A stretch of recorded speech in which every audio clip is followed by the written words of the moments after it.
Espèce de déchet égoïste, a hurlé ma mère, Angela, à travers la terrasse de l'hôtel Saphir.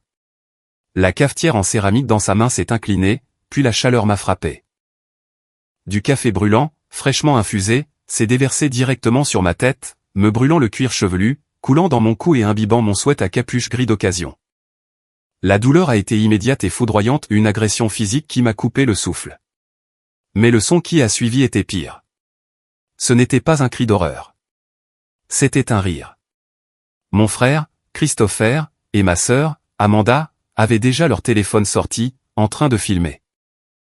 Les voyants rouges d'enregistrement clignotaient comme de petits yeux malveillants. Je suis resté là, le liquide dégoulinant de mes cils, une douleur physique irradiant le long de ma colonne vertébrale, et j'ai réalisé avec une clarté absolue, le pont n'était pas seulement coupé, il avait été atomisé. Laissez un commentaire pour me dire d'où vous écoutez et quelle heure il est chez vous en ce moment. J'aimerais beaucoup savoir qui fait partie de notre communauté. Je me suis levé. Je n'ai pas essuyé le café de mon visage. Je n'ai pas regardé ma mère, qui haletait maintenant, la poitrine soulevée par l'effort de sa rage. Je me suis dirigé droit vers les toilettes de l'hôtel, le talon de mes bottes claquant un rythme régulier sur le sol en marbre.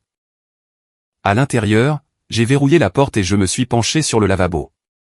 Mon reflet me fixait, les cheveux emmêlés par le liquide sombre, la peau devenant d'un rouge vif et brûlant le long de mon implantation capillaire et de mon cou. L'envie de hurler était viscérale, une créature griffant le fond de ma gorge. Je voulais hurler. Je voulais retourner là-bas, renverser la table, briser leur porcelaine coûteuse et leurs égos fragiles. Je voulais leur faire ressentir la chaleur qui me cuisait actuellement la peau. Mais ensuite, j'ai regardé mes propres yeux de plus près dans le miroir. Ils n'étaient pas larmoyants, ils étaient froids.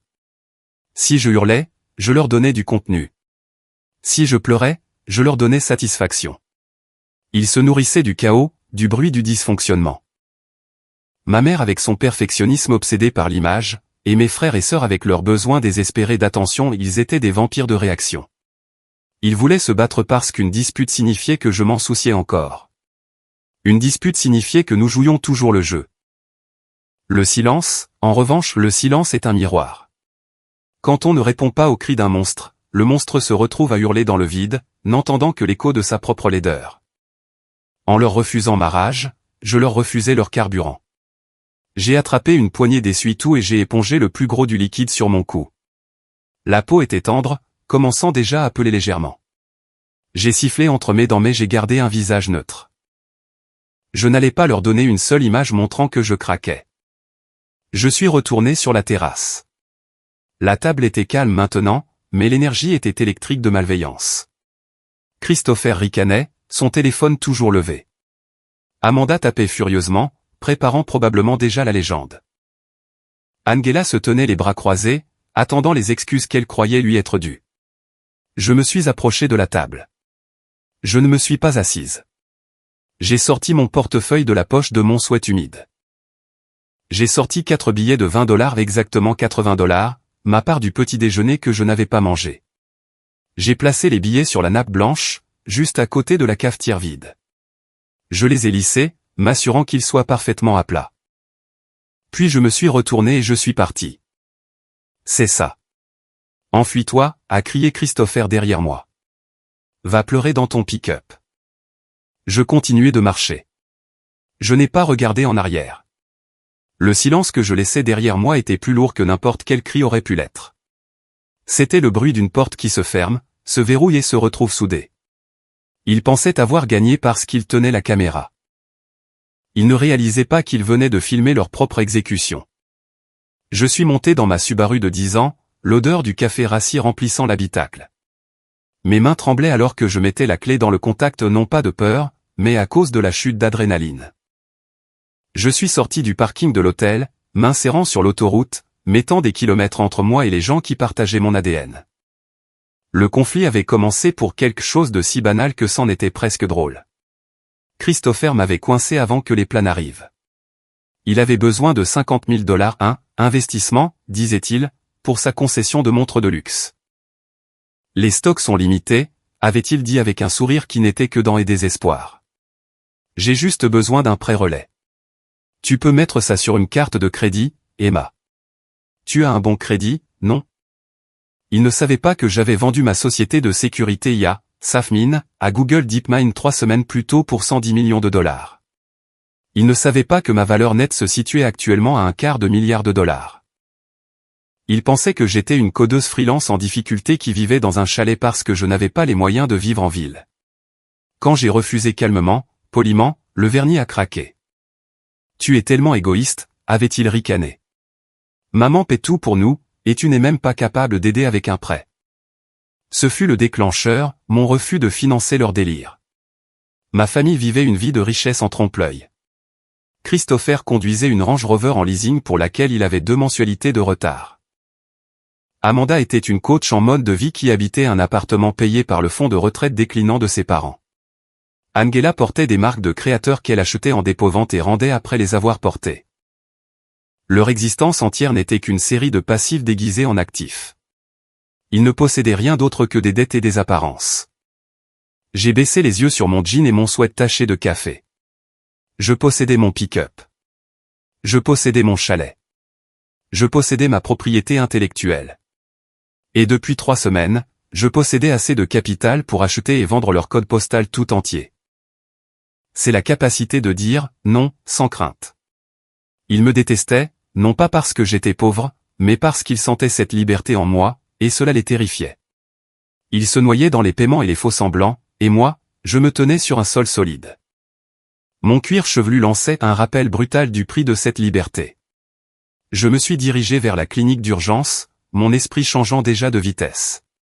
La partie émotionnelle de mon cerveau voulait se recroqueviller et pleurer cette mère que je n'avais jamais eue. La partie logique, la partie PDG, déposait déjà la plainte à la police dans ma tête. Ils avaient voulu me donner une leçon sur ma place dans la famille, ils allaient apprendre une leçon très coûteuse sur la mienne dans le monde. Ce n'était plus une dispute familiale. C'était une offre publique d'achat hostile. Et je n'avais jamais perdu une négociation. Mon appartement était silencieux. Le seul son était le ronronnement du réfrigérateur et le sifflement piquant du spray contre les brûlures que j'appliquais sur mon cuir chevelu. Le miroir montrait clairement les dégâts, une cloque se formait juste derrière mon oreille gauche, et la peau le long de l'implantation de mes cheveux ressemblait à de la viande crue. Je ne l'ai pas couverte. Je voulais la voir. Je voulais me rappeler exactement à quoi ressemblait un rejet à $50 000. Mon téléphone, posé sur le rebord du lavabo, s'est allumé. Puis encore une fois. Puis une vibration continue qui ne s'arrêtait plus. Je me suis essuyé les mains et je l'ai pris. Ce n'étaient pas des excuses. C'était une notification de TikTok. Quelqu'un m'avait identifié, ou plutôt, un vieux compte que j'utilisais à peine. J'ai ouvert l'application. Il y avait le visage de Christopher suffisant et filtré remplissant l'écran. La vidéo a commencé. Je me voyais assise à la table, la tête baissée, le café dégoulinant de mon menton pendant que ma mère hurlait. La légende en surimpression disait en texte jaune vif, quand ta sœur fauchée essaie de gâcher le brunch. On sort les poubelles. J'ai fait défiler les commentaires. Ils étaient exactement ce que Christopher voulait. On dirait un rat mouillé, a écrit un utilisateur. Elle n'a que ce qu'elle mérite, à vivre au crochet des autres, a dit un autre. Ma sœur, Amanda, l'avait partagé dans sa story Instagram avec un emoji qui pleure de rire et le texte « Le karma se serre chaud ». J'ai posé le téléphone. Ils célébraient. Ils étaient ivres de la dopamine des mentions « j'aime » et de la validation de leur propre chambre d'écho. Ils croyaient sincèrement avoir gagné. Ils pensaient que c'était la fin de l'histoire, le moment où on sort les poubelles et où les gagnants retournent à leur mimosa. Ils ne comprenaient pas que sur Internet, le contexte est une monnaie d'échange, et que le marché était sur le point de s'effondrer. Je n'ai pas signalé la vidéo. Je n'ai pas commenté. J'ai pris une capture d'écran de la publication, une capture d'écran de la légende et une capture d'écran des horodatages. Je les ai enregistrés dans un dossier sur mon disque crypté intitulé « Preuve ». Puis je suis allé à la cuisine et je me suis préparé une tasse de thé. Pas de café, plus jamais de café. Je me suis assise près de la fenêtre et j'ai attendu que l'algorithme fasse ce qu'il fait de mieux, trouver la vérité. Par lundi matin, l'atmosphère avait changé. L'air semblait lourd, comme la chute de pression avant un ouragan. J'étais dans mon bureau à domicile, une chambre transformée dans mon chalet surplombant la vallée, en train de réviser le code d'une nouvelle architecture de réseau neuronal quand mon téléphone personnel a sonné. C'était Elena, ma responsable des relations publiques. Emma, dit-elle, la voix tendue. Tu as vu Twitter? J'ai vu TikTok, répondis-je, en tapant une commande dans mon terminal. C'est sorti du cadre, a dit Elena. Ça a touché le Twitter Tech il y a environ 1 heure. Un ancien stagiaire t'a reconnu. Le nombre de vues est à 4 millions et grimpe en flèche. Ils savent qui tu es, Emma. Ils savent que tu as fondé Safmine. Ils savent pour l'acquisition par DeepMind. J'ai ouvert Twitter sur mon second moniteur. Le hashtag Safmine était en tendance. La publication principale était une comparaison côte à côte, une image de moi sur la couverture du magazine We Read, l'air élégant et redoutable, l'autre, une capture d'écran floue de la vidéo de Christopher me montrant trempé de café. La légende disait, cette famille vient d'agresser l'une des femmes les plus importantes de l'IA parce qu'elle ne voulait pas leur prêter 50 briques. Ils n'ont aucune idée qu'elle vaut 9 chiffres. Les commentaires étaient un déluge d'horreur. C'est Angela Mercer, a identifié un utilisateur. Elle siège au conseil d'administration du Art Council. Dégoûtant. Un autre utilisateur avait déjà trouvé la concession de Christopher. Ce gars vend des montres à la commission et il malmène une multimillionnaire autodidacte. Le calcul n'est pas bon. Veux-tu qu'on demande une suppression, a demandé Elena. On peut la faire effacer. Violation de la politique sur le harcèlement. Elle aura disparu dans 10 minutes. Non, dis-je. Ma voix était calme, posée. Laisse-la, Elena. Emma, c'est humiliant. Ce n'est pas humiliant pour moi, Elena. It's illuminating for everyone else. Laisse couler. Qu'ils voient exactement qui sont ces gens. J'ai raccroché. Le récit s'était inversé. Je n'étais plus la sœur fauchée, j'étais la titan outsider. Le public ne voyait plus seulement une querelle de famille. Il voyait un groupe de parasites attaquant l'hôte. J'ai regardé le compteur de retweets s'affoler comme une machine à sous. L'escalade des méchants venait de rencontrer l'escalade professionnelle. Ils voulaient de l'attention, j'allais leur donner le monde entier. Mardi matin. Christopher se tenait dans le hall d'exposition de Timeless Luxury, ajustant ses poignets de chemise. Il consultait probablement son téléphone, attendant plus de mentions, j'aime, ignorant que le sol sous ses pieds s'était déjà liquéfié. Il ne savait pas que ma société de capital risque, Apex Venture, avait été bien occupée durant le week-end. Nous n'avions pas seulement acheté une montre, nous avions acquis la part majoritaire de la société mère qui détenait ses droits de franchise. C'était une petite acquisition pour nous, une diversification de portefeuille, mais cela me donnait une autorité très spécifique. Son directeur s'est approché de lui, un iPad à la main. Christopher, le siège veut te parler. Réunion Zoom, maintenant. Christopher pensait probablement qu'il allait obtenir une promotion, ou peut-être un avertissement sur l'utilisation des réseaux sociaux. Il ne s'attendait pas à voir le directeur régional et une représentante des RH à l'écran, et il ne s'attendait certainement pas à ce que la troisième fenêtre soit noire, avec pour seule étiquette, actionnariat. Monsieur Mercer, a dit le directeur d'un ton sec. Nous avons reçu des milliers de plaintes concernant une vidéo que vous avez publiée. Faute grave, comportement préjudiciable à la réputation de la marque, comportement hostile. C'est une affaire de famille privée, a bégayé Christopher, sa confiance s'évaporant. C'est juste une blague. Il n'y a rien de drôle dans une agression, a coupé la représentante des RH. Et il n'y a rien de privé dans 4 millions de vues. Votre contrat est résilié avec effet immédiat. La sécurité va vous escorter vers la sortie. Vous ne pouvez pas faire ça. Ma sœur. Ta sœur, dis-je, en activant mon micro mais en laissant la caméra éteinte. Ma voix a rempli la pièce, amplifiée par les haut-parleurs de conférence. Ta sœur est l'actionnaire majoritaire de la société holding qui signe tes chèques de paie, Christopher. Et elle a une politique de tolérance zéro envers les brutes. Silence. Un silence absolu et étouffant. Vide ton bureau, dis-je, et laisse la montre de démonstration. Tu n'as pas les moyens de te l'offrir. J'ai mis fin à l'appel. Un de moins. Ils sont arrivés à ma grille jeudi. C'était inévitable. Quand un narcissique perd le contrôle, il ne réfléchit pas, il attaque. C'est un phénomène psychologique connu sous le nom d'effondrement narcissique. La façade s'effondre. L'image grandiose de soi est percée, et ce qui en sort n'est pas du remords, mais de la rage pure et simple. Ils ne peuvent pas gérer la honte, alors ils la convertissent en agression. Ils doivent détruire le miroir qui leur a montré leur vrai reflet. Je l'ai surveillé sur les moniteurs de sécurité haute définition depuis l'îlot de ma cuisine. La berline de luxe d'Angela en leasing, bien sûr, tournait bruyamment devant les grilles en fer de mon domaine. J'avais acheté cette propriété via une LLC il y a 6 mois, 8 hectares de forêt, une forteresse de verre moderne, complètement invisible de la route. Ils avaient dû payer un détective privé pour trouver l'adresse. Angela s'acharnait sur le bouton de l'interphone, le visage déformé par l'objectif de la caméra. Christopher faisait les 100 pas derrière elle, shootant dans les graviers, ressemblant à un homme qui n'avait pas dormi depuis qu'il avait perdu son emploi. « Ouvre cette grille », hurlait Angela. Le son était net, filtré par le système haut de gamme. « Tu nous as piégés. Tu nous as laissé croire que tu étais pauvre. Espèce de menteuse. » C'était leur version des faits désormais. Non pas qu'ils m'avaient brûlé, mais que je les avais trompés.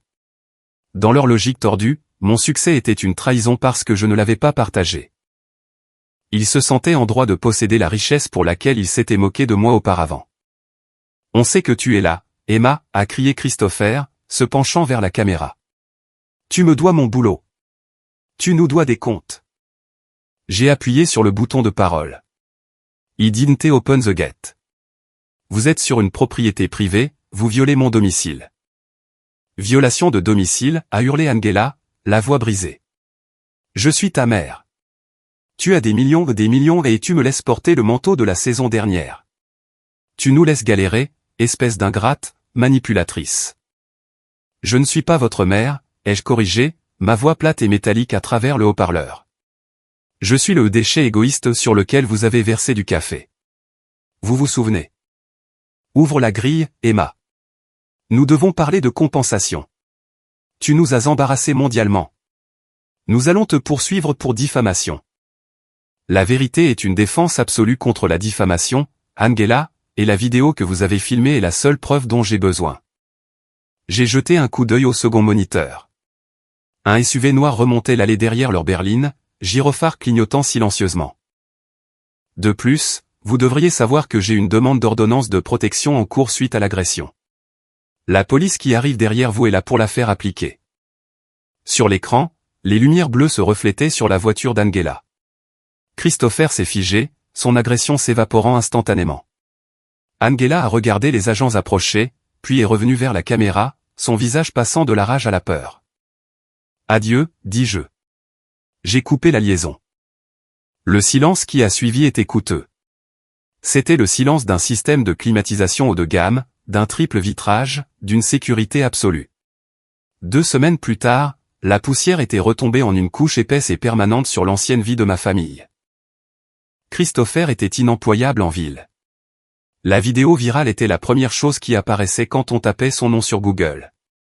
Amanda avait perdu ses contrats de sponsoring, les marques n'aiment pas les influenceurs qui rient devant une agression. Angela était essentiellement assignée à résidence, trop honteuse pour se montrer au club où l'incident s'était produit. Je me tenais sur la terrasse de mon chalet, l'air de la montagne frais contre ma peau en pleine guérison. Mon téléphone a vibré. C'était un avocat, mais pas un que j'avais engagé. C'était l'avocat de ma grand-mère, Rose. Elle voulait que vous le sachiez immédiatement, a dit l'avocat. Elle a réécrit son testament, la succession, la fiducie, les propriétés. Tout vous est transféré. Je n'en ai pas besoin, dis-je. J'en ai assez. Elle le sait, a répondu l'avocat. C'est exactement ce qu'elle a dit. Elle a dit, donnez tout à Emma. Elle est la seule qui n'en avait pas besoin, c'est pourquoi elle est la seule qui le mérite. J'ai raccroché. J'ai regardé la lisière des arbres. Je ne me sentais pas triomphante. Je ne me sentais pas surexcitée. Je me sentais légère. Le poids de leurs attentes, de leur cruauté, de leur vacarme, tout avait disparu. J'ai pris mon téléphone, j'ai ouvert la discussion de groupe familial une dernière fois, et j'ai appuyé sur « Supprimer le groupe ». Puis j'ai sifflé mon chien, je suis monté dans mon pick-up et j'ai conduit vers l'horizon. Le rétroviseur était vide, et la route devant moi était entièrement mienne.